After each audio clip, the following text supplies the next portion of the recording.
It's time to get back with normalcy, and that leads me into my big takeaway today. Okay? Kids have got to be back in school. I'm going to make a succinct case for why kids need to be back in school.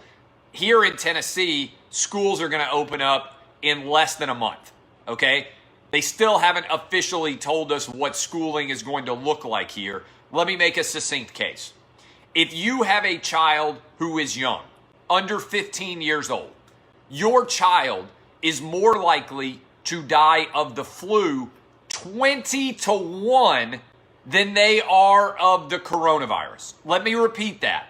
I have 3 kids. I love them more than anything in the world. I have a 12-year-old, I have a 9-year-old, and I have a 5-year-old.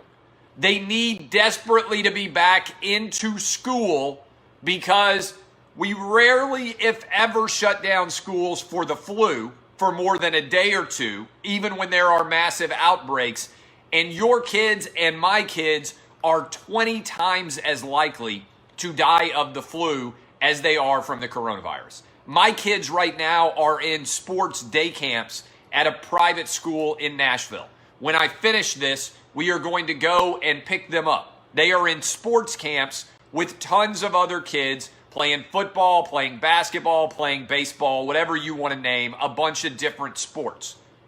It is imperative that kids are back in school in the fall.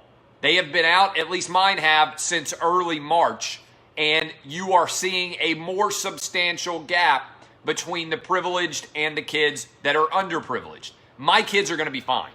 They have access to the internet. They have access to parents who are educated. Every kid doesn't have that asset. They have plenty of food. They have plenty of support.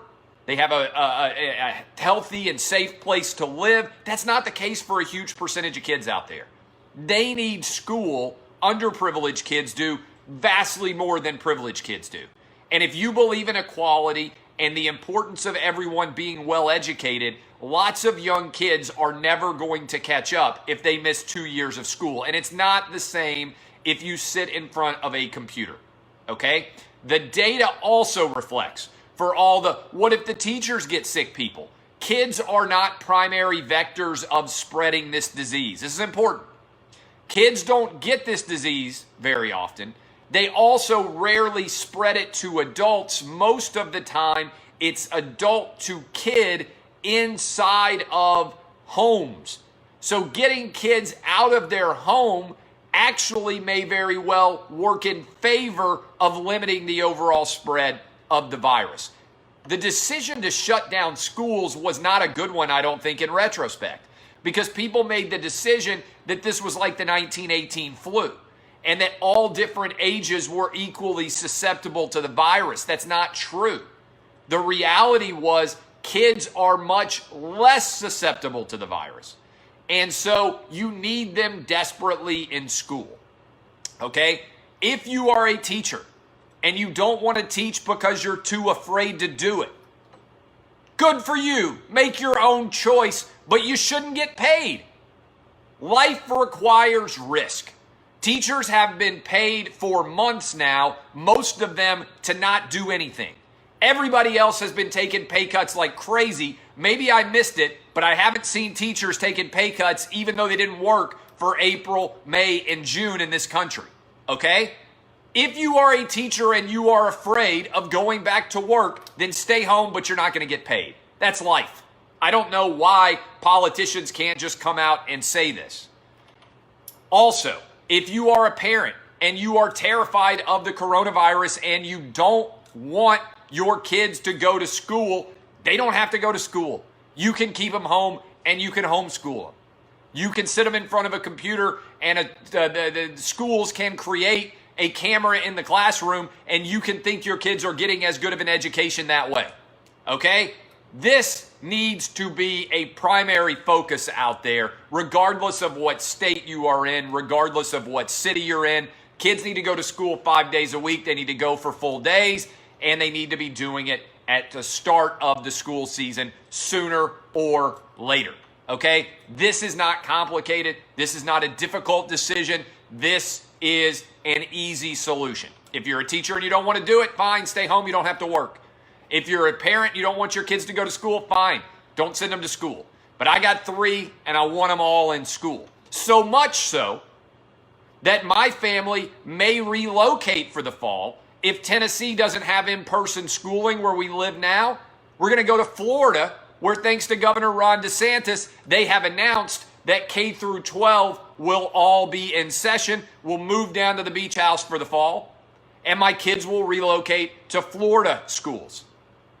It's time for all kids to be back in school. Whether you like Donald Trump or not, 67,000 pediatricians in this country, pediatricians, the doctors of children, said kids need to be back in school. This is not complicated. This is not difficult. The data all pushes in one direction, and that is that your kids and my kids and all kids should be back in school now.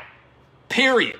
It's not a Democrat issue. It's not a Republican issue. It's not an independent issue. There is no reasonable data. There is no factual reason why kids should not be back in school this fall. I'm fired up about it because I'm tired of stupidity and non-data making decisions in this country.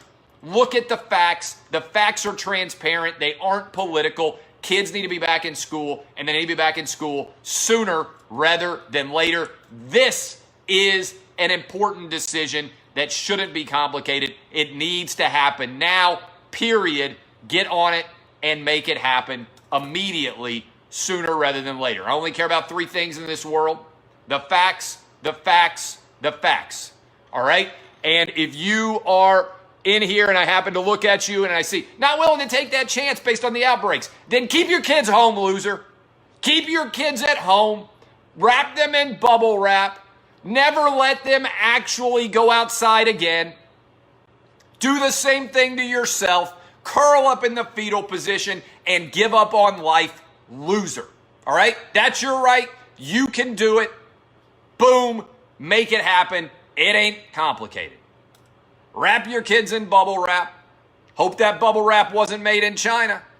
And you, my friend, can give up on ever living a normal life again. Because guess what? The vaccine may not come in here and make any difference at all. You guys have bought into an illusion. We shut down this country to try to avoid overloading hospitals. It never happened. No hospitals got overloaded. You bought into a lie. There was never a decision that we were going to stay at home forever and root for a vaccine that may or may not actually end up ever working. I hope we get a vaccine. I wish we were all immortal. But damn it, it's time to live your life and stop right here and right now, period. Flatten the curve didn't mean never leave your house again. It's going to happen. Go open schools. This isn't difficult. The shutdown might have made sense for a couple of weeks when we had no idea what was going on. There's zero evidence that the shutdown makes any sense whatsoever right now.